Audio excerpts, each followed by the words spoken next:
Well, good morning, Golden Corner Church. I'm so glad you're here, but I want you to know I'm glad to be here. I'm just excited about being in church and being in church with you. And this morning I want to continue a sermon series entitled Into the Wild. And this will be our fourth sermon in the series. And we're using our Bibles. If you're visiting with us for the first time, we're using our Bibles to travel along with the Israelites as they followed God through a wilderness. Now, we've got a reason for this.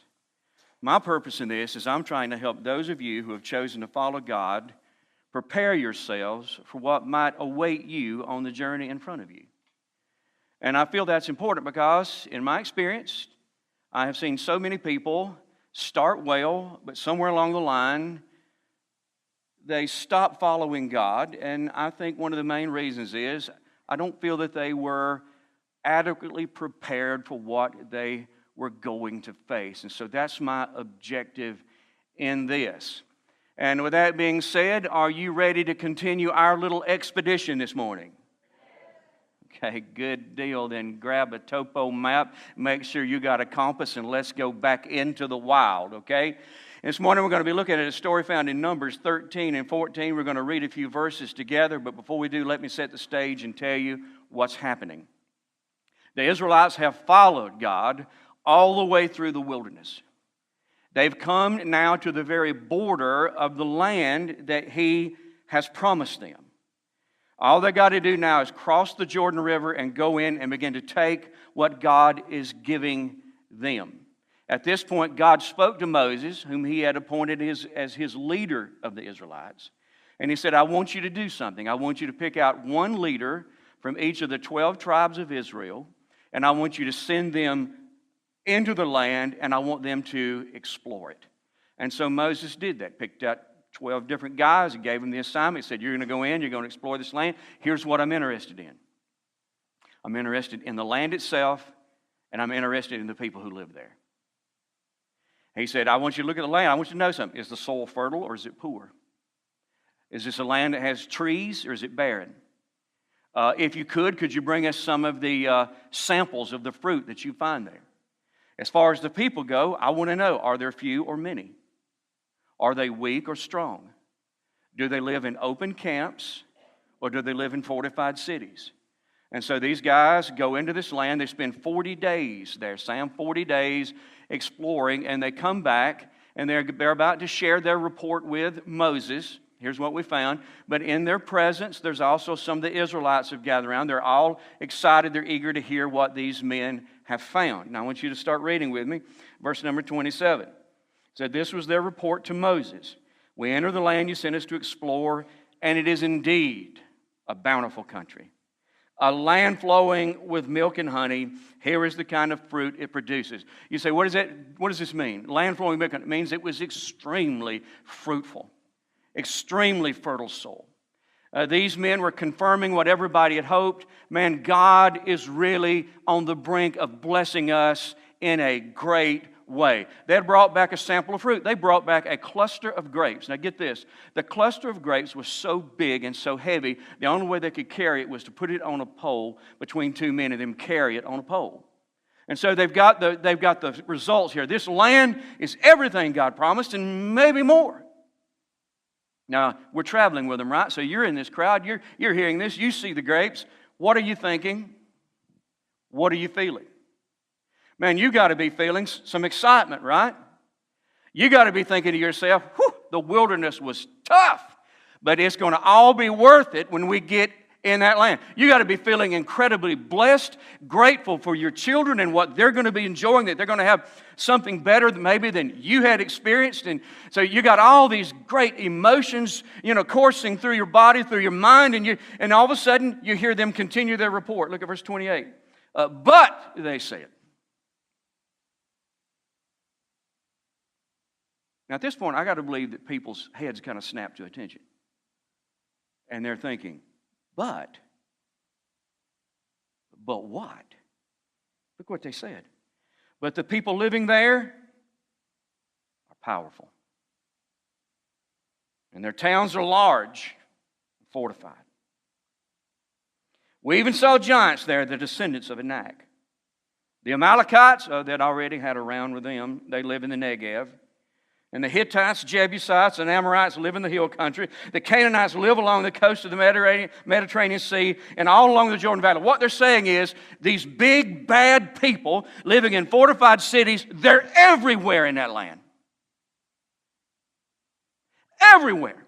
We're going to have to fight and claw tooth and nail against opponents that are clearly superior to us if we pull this off. What they're saying is, yes, the land is great, but we got a big, big problem. Well, the people are reading between the lines. And there were 12 of these guys. 10 of these guys are the ones who are offering this but. And there were 2 of the guys that didn't feel this way. Their names were Caleb and Joshua. But the people are picking up on what these 10 guys are insinuating. We can't pull this off. We can't do this. We think, based on what we have seen, based on what we have witnessed, that probably what we need to do is pull the plug on this. We need to back off of this idea of going in the land. Now, Caleb, one of these guys, he senses a change in the mood of the crowd. Obviously, people were starting to murmur, and kind of talking under their breath to each other and expressing their discontent, their dissatisfaction with what they're hearing. And so look what Caleb did, verse number 30. But Caleb tried to quiet the people as they stood before Moses. He said, let's go at once to take the land. He said, 2 key words here, we can certainly conquer it. Look how the rest respond, verse number 31. But the other men who explored the land with him disagreed. They said, we can't. I'm telling you, we can't. This was 10-2, 5-1 odds here. So listen, we can't go up against them. They're stronger than we are. And then the Bible said that these 10 guys proceeded to start going throughout the entire camp of Israel, telling these people, spreading this negativity, spreading this negative report among the people. And you know what they accomplished with their words? The Bible said they absolutely talked the people out of following God. They discouraged them from following God any further. I don't think we need to. It would be wise on our part not to go any further. Chapter 14 tells us that night, all throughout the Israelite community, you could hear weeping. Hearts were broken. People were sobbing. You know why? You want to talk about a major disappointment. This is a major disappointment.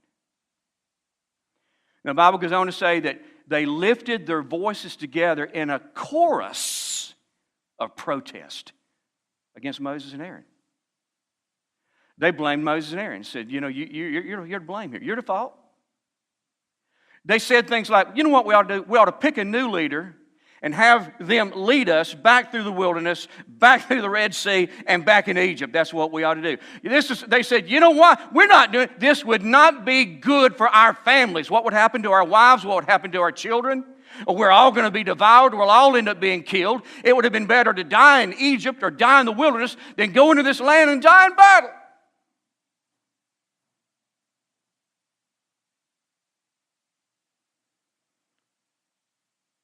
Moses and Aaron simply fell to their face, and I think they were praying, Jimmy. I think that's all they need to do is, man, we're in a mess. This is bad. And they began to pray, and then Joshua and Caleb stepped up, and they began to try to plead with the crowd again. And they said, basically, they said, what about God? I think we're leaving God out of the equation here. We're leaving God out of this decision. Are we forgetting that this is what He wants? This is what this whole journey has been about, His delivering us. What about God? What about what He wants? What about the fact that He's with us? What about the fact that He's promised to help us? We've already seen Him whip the Amalekites once. What are we thinking here? And you know what the people said? They looked at one another and said, you know what we ought to do? We ought to get us a bag of rocks and stone these 2 birds to death. About that time, God showed up and God spoke up and He said to Moses, you best back out of my way because I'm about to kill them all. You say He did not. Yeah, He did. He said, Moses, I'm going to kill every one of them. I'm going to kill every last one of them. And we're just going to start all over with just you. Just you. You know what Moses said? Moses pleaded with him, said, please don't do that. Please. He didn't pray that prayer for their sake. He prayed that prayer for God's sake.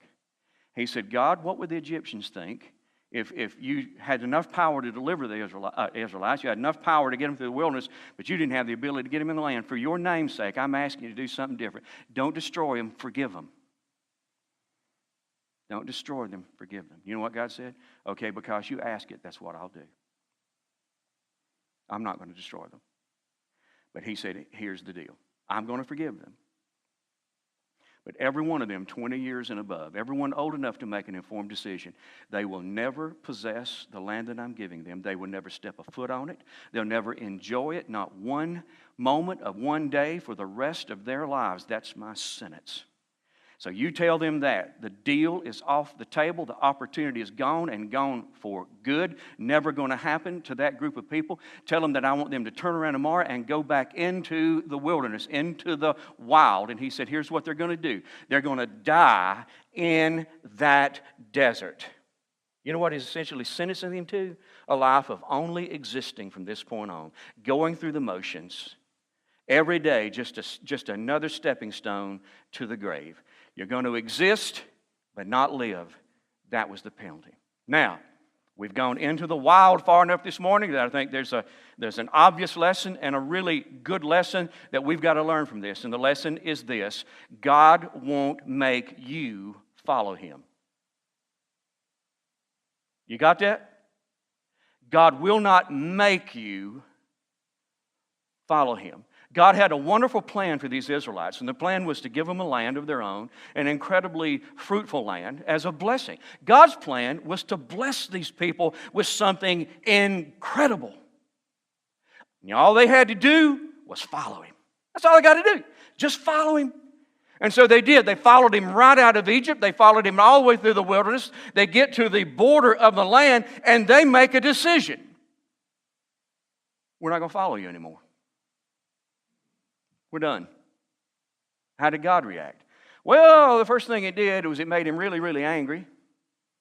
And you say, why was that? Because their refusal to follow said a couple of things about God. Number one, it said to Him, we don't really trust you to lead us anymore.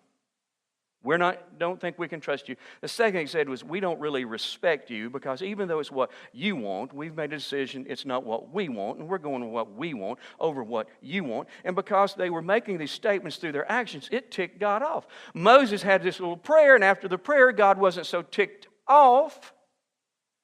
And in essence, what He said to them is, you don't want to follow me? Okay. You don't have to. That's your call. That's your choice. It's your decision to make 100%. And so if you don't want to follow, you don't have to follow. I'm not going to make you. Now, God's got a wonderful plan for us. I've mentioned it in every one of these sermons. Jesus said in John 10:10, my purpose is to give them, speaking of those whom He saved, a rich, satisfying life. Where at? On earth. A life not necessarily rich in wealth or in things, but a life rich in things like happiness and peace and contentment. And that's God's plan for us. And how do we go about experiencing that life? Some translations call it the life to the full. How do we go about that? All we got to do is follow. All we have to do is follow. And that's where He's taking us. That's the destination He has in mind as we follow Him. But here's the deal. God won't make you follow Him. Let's maybe be clear on what I'm talking about with following. Following is something God expects of every Christian, every believer. It's something He calls each and every one of us to do. This is what I want. I want you to follow me. Let me give you a quick definition of that. People who follow Him see God as their mentor, God as their guide, God as their authority figure. That's how they view Him. So they dedicate their lives to learning from their mentor, listening to their guide, and obeying their authority figure or the Lord. That's what I'm talking about. And this is what I'm saying. God wants every one of us to devote our lives to that, but this is His thing. You make the call. You get to decide. Do you want to do that or not? He won't make you do that. You say, if I don't, am I still forgiven? Yeah. Still saved, right? Still going to heaven? Sure are. But you do understand that if you decide against it, there are consequences to your decision. These people were still his people, weren't they, Scott? He still loved them. He still took care of them. But there were consequences to the decision, and the consequence was this. Everything I delivered you for, everything I led you through this wilderness to give you, you never get. That's gone. You and I need to understand that when we make the decision, if we do make the decision, I'm not following him. Heaven, forgiveness and heaven are enough for me, Ronnie. They're just enough for me. When we make that decision, you understand that the rich, satisfying life is off the table.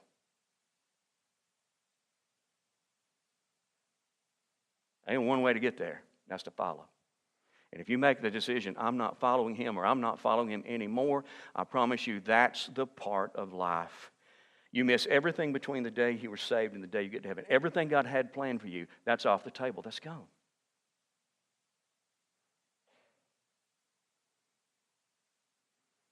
There are consequences to your decision. God won't make you follow him, but you need to understand that if you decide not to, there's a cost. You need to prepare yourself for that. You need to prepare yourself for the fact that he's going to let you make the decision. And following God is not a decision you make once and go, that's it, it's a decision you make every morning. You got a big decision to make every morning of your life.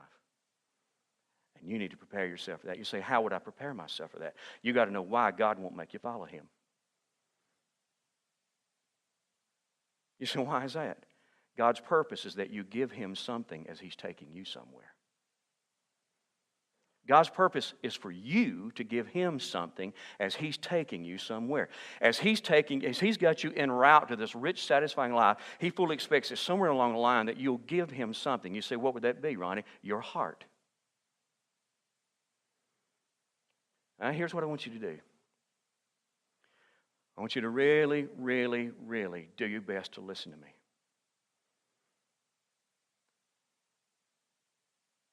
God won't make you follow him because this is his purpose. His purpose is that en route to this destination that you'll give him something. As he's taking, what is it? Your heart. I want you to look at this. Numbers chapter 32. We're going to read a few verses together.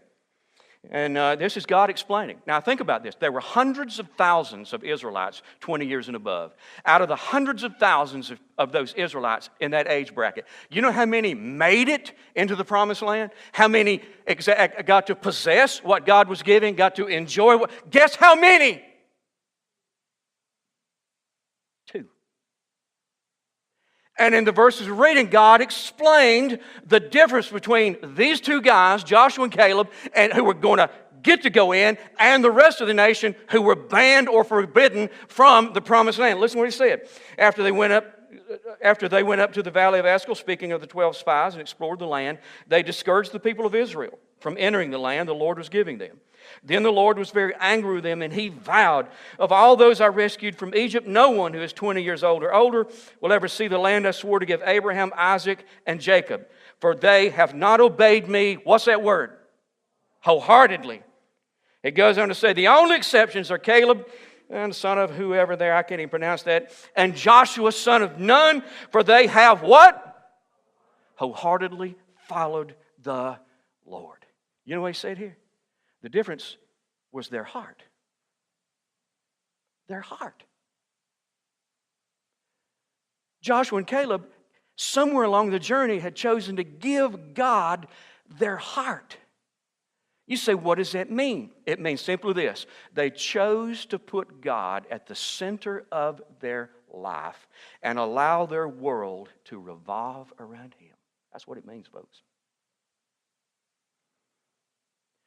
Somewhere along the way, these 2 men chose to put God at the center of their lives, and their world would revolve around him from this point on. And when you listen to their words, you can pick up on this. When the people were making excuses, we're not following anymore. Listen, you go back and read chapter 14 and listen to what they said. What about us? What about what we want? What about what's best for our kids and our spouses? Who's taking into consideration our needs? who did their world revolve around? Themselves. Joshua and Caleb step up and say, what about God? Is anybody thinking of God here? Is anybody taking into consideration what He might want? Why were they thinking that way? Their world revolved around God. See, this is what God expected. As I reveal myself to them in the things I do for them,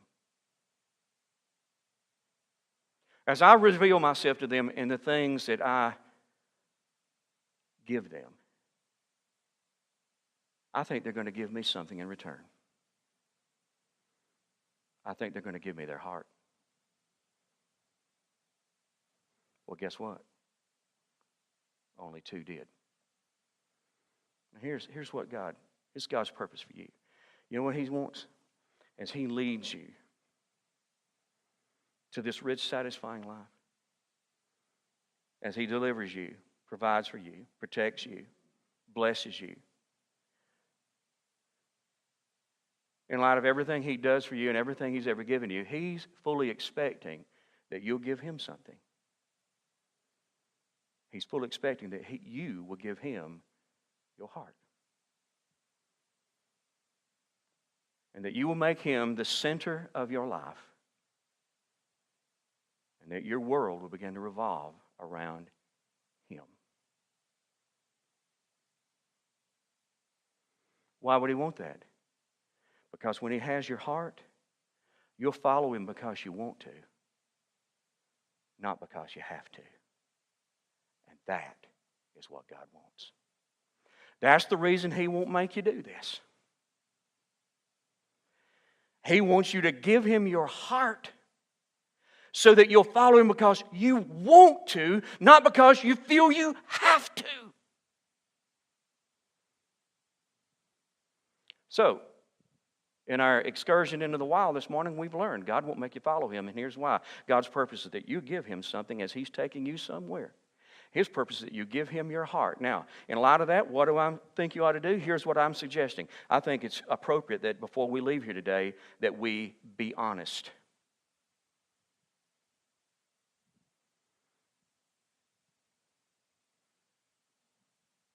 Where's your heart?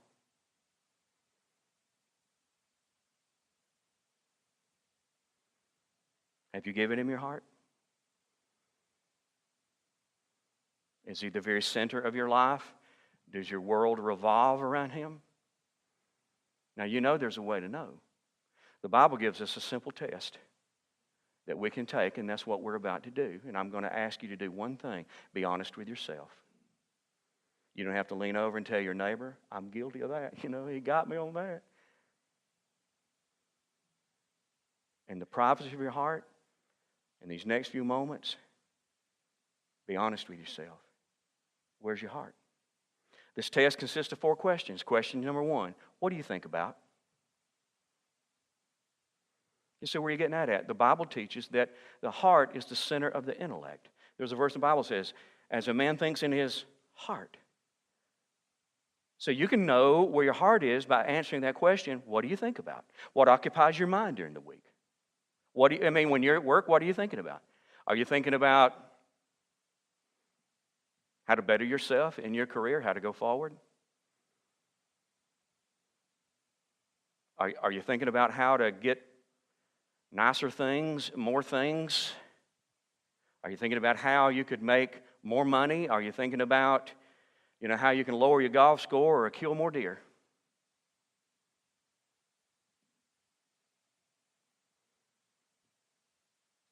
Are you thinking about your plans for the weekend and how you can make the most of your recreational time, your restorative time? And what occupies your mind during the week? Or do you think about God? Not constantly, but consistently. Do you think about what He's done for you? Do you think about what He's given to you? Do you think about what He's revealed to Himself about you and the way that He's treated you? Do you think about what you could do to please Him? Do you think about what you could do to serve Him? Let me tell you what I believe. If we can make it through a single day, one day, without really stopping to think about God, I'd say it's an indication we've probably got a heart problem. How could you make it through a day and not think about someone whom your world revolved around? Second thing, where's your passion? The Bible also teaches that the heart is the center of our emotions. What do you love? What do you value? What are you passionate about?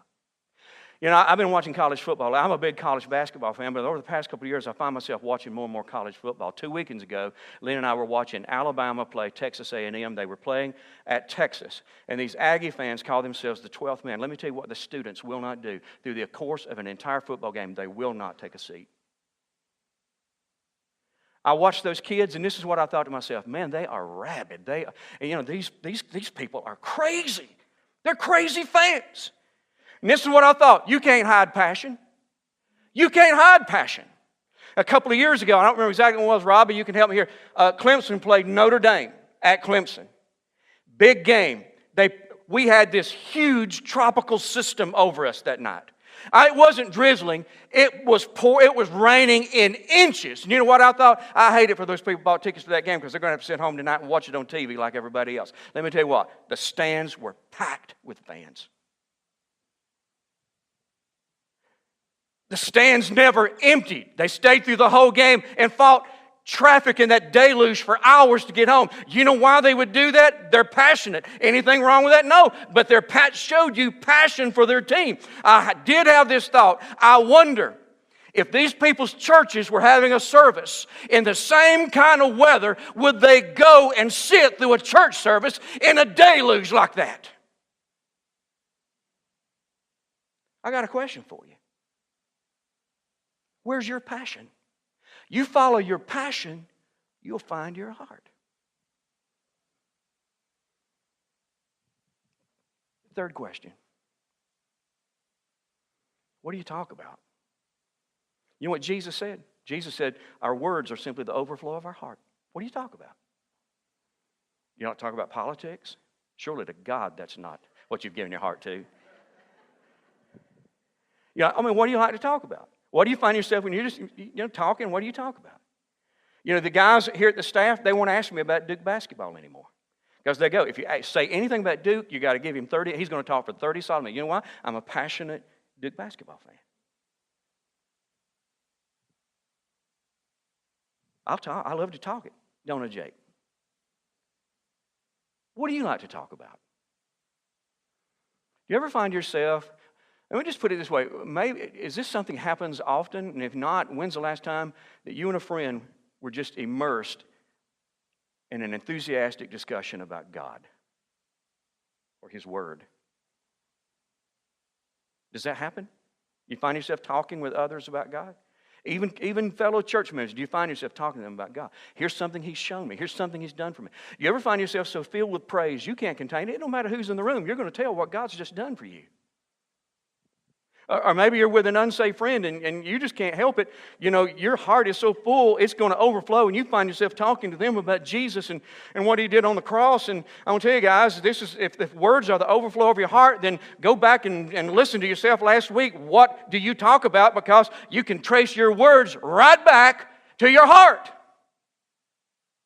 Where's your heart? God fully expected that at some point in your life that you would give Him your heart. That's what He's waiting on. There's a fourth question, and man, it's just the toughest thing. Jesus said, and you guys know this verse, He said, where your treasure is, there is your heart. Thank you. You want to know where your heart is? Follow your treasure. You know, one of the things we treasure, a resource that we treasure, is our time. Hey, here's a question. Let's trace your treasure. How much time do you give God in a week?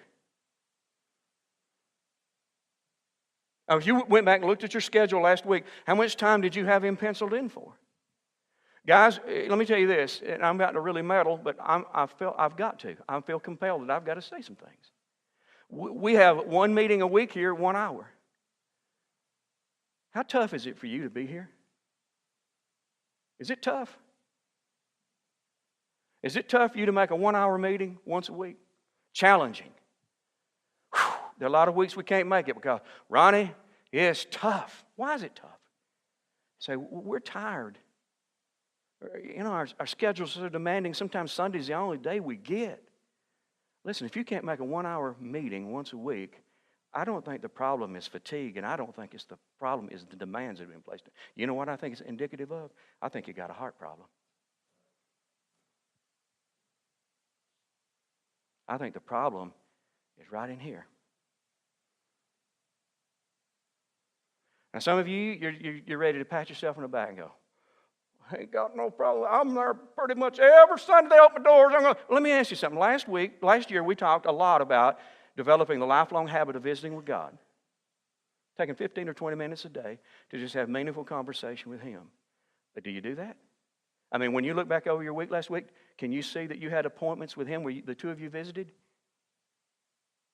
You say, Ronnie, you have no idea how busy I am. Listen, if you can't find 15 or 20 minutes a day to talk with the God that made you, saved you, is guiding you, providing for you, protecting you, you can't find 15, 20, let me tell you what, that's not a schedule problem. That's a heart problem. Wherever these treasured resources flow, I can tell you, you found your heart. Tell me this, if we're passionate about something, if it means a lot to us, don't we find time to do that? If you can't find time to meet with God, if you can't find time to come to church, if you can't find time to serve the God who saved, if you just can't find time, I got to tell you something, it's not a scheduling conflict that you're up against. It is a heart problem. Where's your heart?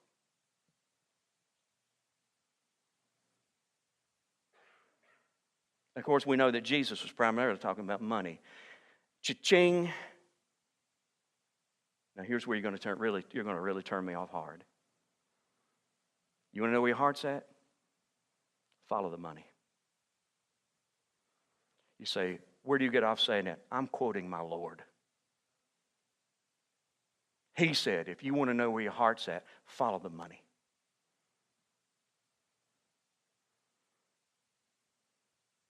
You want to know where your heart's at? Take out your checkbook and take out a credit card bill. It won't take you long to figure it out.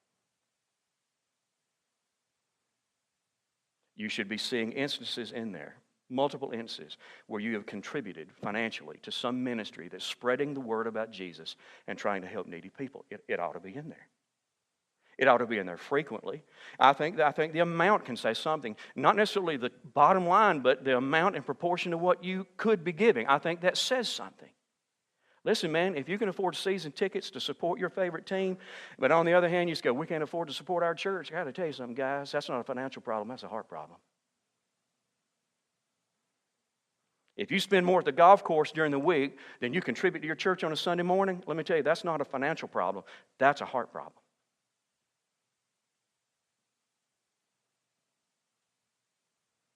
If your last vacation cost you more than you contribute to your church in any given calendar year, that's not a financial problem. I'm telling you, that is a heart problem. Follow the money, follow the treasure, and you'll find out where your heart is. Now listen, guys, I was here today to ask you those questions because here's what we got to know. Our God has been expecting us to give Him our heart. We got to find out if we've done that. If not, where is our heart?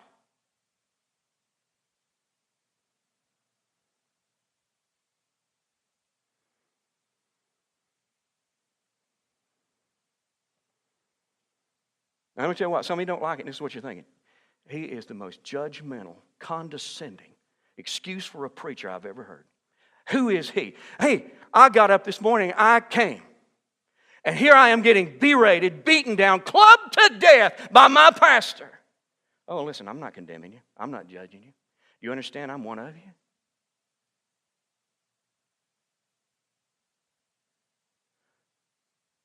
November, I'll be 60 years old.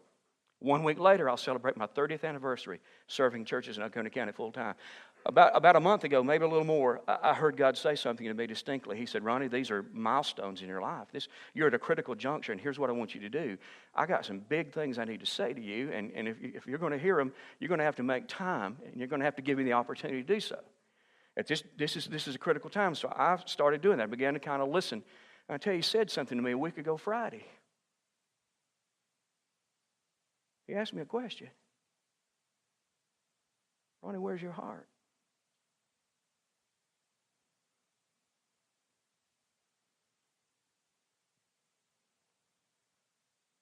He wasn't rude, ugly, but he was straightforward. He was clear as a bell. Where's your heart? What occupies your mind? Where is your passion? What do you find yourself talking about all the time?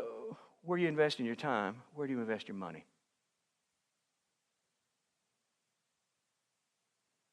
It grieved me to answer that question honestly, because the honest answer was this: God, I've been giving my heart to some other things.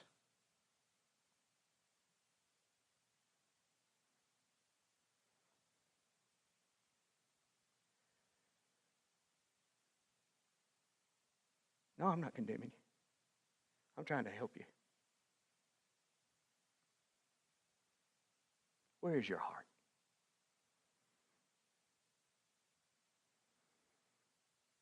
I tell you where it needs to be: in the hands of God. So hopefully you've been honest with yourself. I'm going to ask you to do something.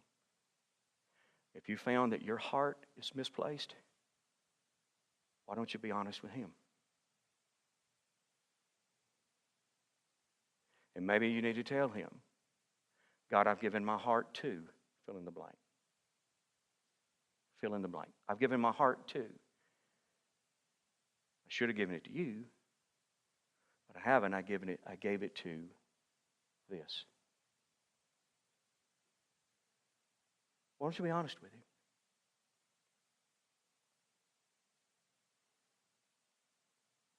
And frame that honesty in an apology. I'll tell you what I've been busy doing. A house cleaning. Cleaning out a space in my heart that was supposed to be His, and His alone. I'm going to ask that everyone bow their heads together.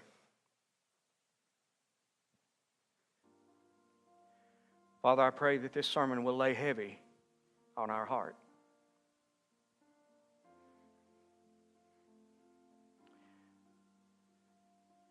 You're taking us somewhere, Lord, and there's only one way we can get there, and that's to follow you. And we're not going to follow you our whole life until we give you our whole heart.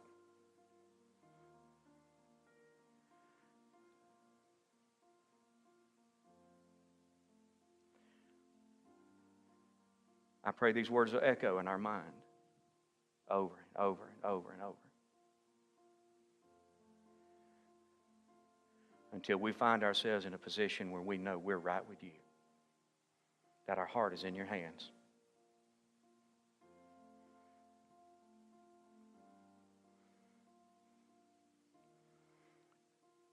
You help us do that, God.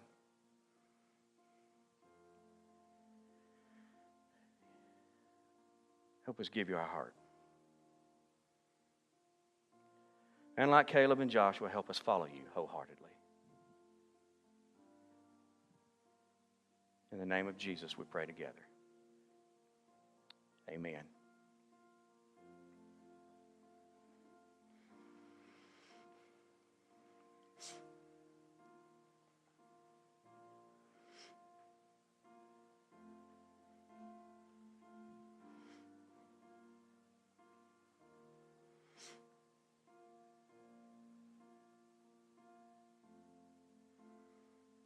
Thank you, guys. You're dismissed.